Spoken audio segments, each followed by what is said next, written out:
నోట్ల ముద్రణలో ఆర్బీఐ నిర్లక్ష్యం మరోసారి బయటపడింది. గతంలో 500 నోటుకు సెక్యూరిటీ థ్రెడ్ మర్చిపోయిన ఆర్బీఐ ఈసారి ఏకంగా గాంధీ బొమ్మనే ముద్రించకుండా వదిలేసింది. ఇలా ప్రింట్ అయిన 2000 నోట్లు మధ్యప్రదేశ్ కు చెందిన ఓ రైతు వద్దకు చేరాయి. షియోపూర్లోని ఎస్బీఐ బ్యాంక్ లో 6000 రూపాయల నగదు తీసుకున్న ఓ రైతు ఇంటికి వెళ్లి చూసుకోగా ఆ నోట్లపై గాంధీ బొమ్మ స్థానంలో తెల్లగా కనిపించింది. దీంతో బ్యాంక్ అధికారులను సంప్రదించగా అది ప్రింటింగ్ మిస్టేక్ గా గుర్తించారు. వాటి స్థానంలో వేరే నోట్లను తిరిగిచ్చారు.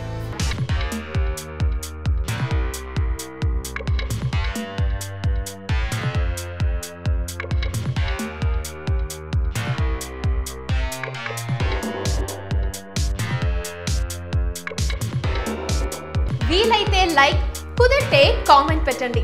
ఇలాంటి ఇంట్రెస్టింగ్ బ్రేకింగ్ బిగ్ న్యూస్ మాకు తెలిసిన వెంటనే మీకు తెలియజేస్తాం.